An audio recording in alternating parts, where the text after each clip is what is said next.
Economy के बहुत सारे महत्वपूर्ण क्वेश्चंस जो विज्ञान के पेपर में आ सकते हैं। फसल उत्पादन वृद्धि के कोई दो उपाय लिखिए। फसल उत्पादन वृद्धि के दो उपाय निम्न है। पहला है जैविक खेती को बढ़ावा देना, किसानों के लिए सिंचाई परियोजना का विकास करना। फसल सुरक्षा प्रबंधन हेतु कोई दो उपाय लिखिए। सही प्रजाति एवं स्वस्थ बीजों का चयन करना, सही समय पर निराई और गुड़ाई करना। फसल सुधार के लिए ऐच्छिक सस्य विज्ञान गुण क्या है? ऐच्छिक सस्य विज्ञान वाली किस्मों से हमें वांछित परिणाम प्राप्त होते हैं। चारे वाली फसलों के लिए सघन शाखा एवं उचित ऊंचाई के गुण वांछनीय होते हैं, जबकि अनाजों वाली फसलों के लिए बौनापन वांछनीय होता है, जिससे कि फसल के द्वारा पोषक तत्वों का न्यूनतम उपयोग हो। बृहद पोषक क्या है? इन्हीं दो बृहद पोषकों के नाम लिखिए।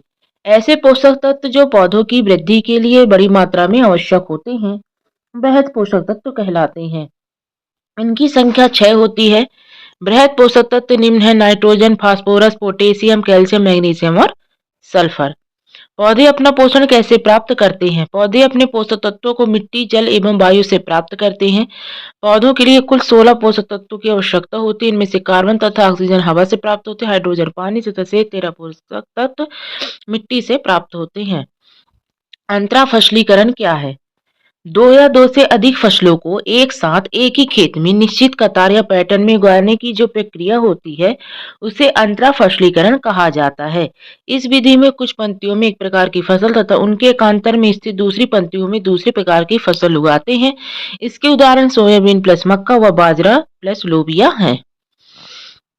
पशुओं की नस्ल सुधार के लिए प्राह कौन सी विधि उपयोग में किया जाता है और क्यों? पशुओं की नस्ल सुधार के लिए प्राह संस्करण की विधि का उपयोग किया जाता है, क्योंकि इस विधि में दो अलग अलग नस्लों का संकरण कराने पर एक ऐसी संतति प्राप्त की जा सकती है जिससे उन दोनों के नस्लों के वांछित गुण उपस्थित हो। उदाहरण के लिए लंबे समय तक दुग्ध श्रावण काल के लिए विदेशी नस्ल जैसे जर्सी का संकरण बहुत अधिक रोग प्रतिरोधक क्षमता वाली देसी नस्ल साहीवाल से कराया जाए तो एक ऐसी संतति प्राप्त होती है जिसमें लंबे दुग्ध श्रवण काल एवं अधिक प्रतिरोधक क्षमता के वांछनीय गुण होते। वह न्यूनतम दूरी जिस पर किसी माध्यम का घनत्व या दाब आवर्ती रूप से अपने मान की पुनरावृत्ति करता है, क्या कहलाती है? तरंग दैर्ध्य कहलाती है। तरंग द्वारा माध्यम के घनत्व के एक संपूर्ण दोलन में लिए गए समय को क्या कहते हैं? आवर्त काल। चमगादड़ अपना शिकार पकड़ने के लिए पराध्वनि का उपयोग किस प्रकार करता है? वर्णन कीजिए। चमगादड़ अंधेरे में अपने शिकार को ढूंढने के लिए उड़ते समय पराध्वनि तरंगे उत्पन्न करते हैं। इस तरंगे इनके शिकार से टकराकर वापस इनके कानों तक पहुंचती हैं। इन परावर्ती स्पंदों की प्रकृति से चमगादड़ को यह पता चल जाता है कि उसका शिकार कहाँ तथा किस प्रकार का। अनुप्रस्थ एवं अनुदैर्घ्य तरंगों में अंतर स्पष्ट कीजिए।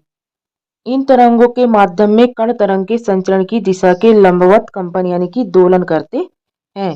अनुदैर्घ्य तरंगों में क्या होता है कि इन तरंगों में माध्यम के कण तरंग के संचरण की दिशा में दोलन करते हैं। ये तरंगे श्रृंगों एवं गर्तों के रूप में संचरित होती हैं। ये तरंगे संपीड़नों एवं विरणों के रूप में संचरित होती हैं। ये तरंगे ठोसों में तथा द्रवों की ऊपरी सतहों पर ही उत्पन्न होती हैं और ये तरंगे ठोस, द्रव तथा गैस तीनों माध्यम में संचरित होती हैं। पराध्वनि संसूचक से आप क्या समझते हैं? पराध्वनि संसूचक इस प्रकार का यंत्र है जो पराध्वनि तरंगों का प्रयोग करके मानव शरीर के आंतरिक अंगों का प्रतिबिंब प्राप्त करने हेतु किया जाता है।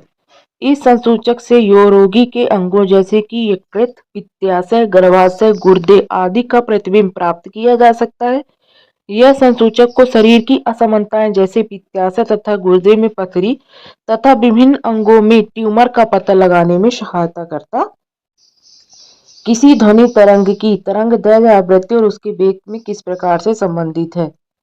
इंपॉर्टेंट क्वेश्चन है ये। तरंग दैर्घ्य यानी कि वेवलेंथ, जितने समय में कोई माध्यम का कण एक दोलन पूरा करता है उतने समय में तरंग विक्षोभ द्वारा चली गई दूरी तरंग दैर्घ्य कहलाती है। इसे ग्रीक अक्षर लैम्डा से प्रदर्शित करते हैं। तरंग दैर्घ्य का मात्रक क्या होता है? मीटर होता है। आवृत्ति, दोलन करते समय किसी कण द्वारा t सेकंड में जितने पूर्ण दोलन किए जाते हैं उस संख्या को आवृत्ति कहते हैं। इसे म्यू से प्रदर्शित करते हैं। आवृत्ति का मात्रक हर्ट्ज होता है।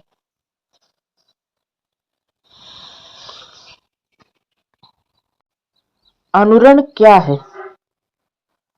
इसे कैसे कम किया जा सकता है?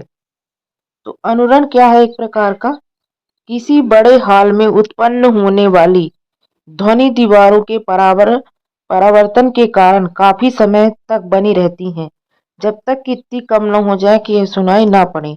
ध्वनि का यह बारंबार परावर्तन जिसके कारण ध्वनि निर्बद्ध होता है, अनुरणन कहलाता है। अनुरणन को कम करने के लिए हॉल या सभाकक्ष की दीवारों एवं छतों पर ध्वनि अवशोषक पदार्थों जैसे संपीड़ित फाइबर बोर्ड, खुरदरे प्लास्टर अथवा पर्दे लगाए जाते हैं।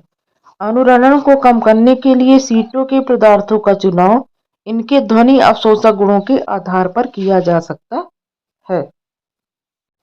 गतिज ऊर्जा तथा स्थितिज ऊर्जा किसे कहते हैं? गतिज ऊर्जा किसी वस्तु में उसकी गति के कारण कार्य करने की जो क्षमता होती है उसे क्या कहते हैं? गतिज ऊर्जा कहते हैं। इसका SI मात्रक क्या होता है? जूल होता है। गतिज ऊर्जा यानी कि काइनेटिक एनर्जी इक्वल होता है 1/2 mv²। उदाहरण के लिए एक गतिमान गेंद स्थिर गेंद से टक्कर मारकर उसके विस्थापन उत्पन्न करती, अतः गतिमान गेंद में कार्य करने की क्षमता है। स्थितिज ऊर्जा किसे कहते हैं?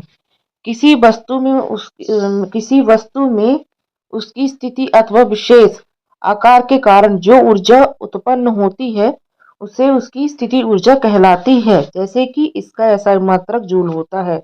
हथौड़ा कील पर आघात करता है तो कील लकड़ी में घुस जाती है, अर्थात हथौड़ा कील में विस्थापन उत्पन्न कर देता है, अतः हथौड़े में स्थिति के कारण ऊर्जा निहित है।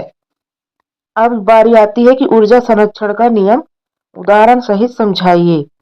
ऊर्जा संरक्षण के नियम के अनुसार ऊर्जा को ना तो उत्पन्न किया जा सकता है और ना ही नष्ट किया जा सकता है। इसे एक रूप से दूसरे रूप में परिवर्तित किया जा सकता है, अर्थात ब्रह्मांड की ऊर्जा संरक्षित है। जब हम विद्युत हीटर में विद्युत धारा प्रवाहित करते हैं तब वह गर्म हो जाता है, इससे विद्युत ऊर्जा उसमें ऊर्जा में परिवर्तित हो जाती है। इसी प्रकार विद्युत जो बल्ब होता है उसमें क्या होती है? विद्युतीय ऊर्जा प्रकाश ऊर्जा में रूपांतरित हो जाती है। गुरुत्वीय त्वरण से आप क्या समझते हैं? जब भी कोई वस्तु पृथ्वी की ओर गिरती है तब एक त्वरण कार्य करता है। वह त्वरण पृथ्वी के गुरुत्वीय बल के कारण उत्पन्न होता है और इस त्वरण को पृथ्वी के गुरुत्वीय बल के कारण उत्पन्न त्वरण अथवा गुरुत्वीय त्वरण कहते हैं। इसे G से व्यक्त करते हैं। G का मात्रक वही होता है जो त्वरण अर्थात मीटर सेकेंड -2 होता है। उत्प्लावकता से आप क्या समझते हैं? द्रव पदार्थ वह गुण है जिसके कारण किसी वस्तु को द्रव में डुबोए जाने पर वह वस्तु ऊपर की ओर एक बल आरोपित करता है, उत्प्लावकता कहलाता है। न्यूटन का सार्वत्रिक गुरुत्वाकर्षण का नियम क्या है? न्यूटन का जो सार्वत्रिक गुरुत्वाकर्षण का नियम है उसके अनुसार क्या होता है? गुरुत्वाकर्षण ब्रह्मांड का प्रत्येक पिंड अन्य पिंड पर जो एक बल आरोपित करता है तो उन पिंडों के द्रव्यमान के गुणनफल के समानुपाती होता है तथा उन दोनों के बीच की दूरी के व्युत्क्रमानुपाती होता है। यह बल गुरुत्वाकर्षण बल कहलाता है तथा दोनों पिंडों को मिलाने वाली रेखा की दिशा में लगता है। आर्किमिडीज का सिद्धांत क्या है? जब किसी वस्तु को आंशिक या पूर्ण रूप से किसी तरल में डुबाया जाता है तो उस पर ऊपर की ओर एक बल कार्य करता है जिसके कारण उस वस्तु के भार में कमी आ जाती है। भार में यह कमी उस वस्तु द्वारा हटाए गए तरल के भार के बराबर होती है। द्रव्यमान और भार में अंतर। द्रव्यमान किसी वस्तु का द्रव्यमान उसमें समाहित पदार्थ की मात्रा होती है, जबकि भार किसी वस्तु का भार उस वस्तु पर पृथ्वी द्वारा आरोपित गुरुत्वाकर्षण बल होता है। द्रव्यमान किसी वस्तु का द्रव्यमान सर्वत्र समान होता है, जबकि किसी वस्तु का भार विभिन्न स्थानों पर भिन्न भिन्न होता है। किसी वस्तु का द्रव्यमान कहीं भी कभी भी शून्य नहीं हो सकता। भारहीनता की स्थिति में किसी वस्तु का भार शून्य हो सकता है। द्रव्यमान का मापन दंड तुला से किया जाता है, भार का मापन कामनीदार तुला से किया जाता है।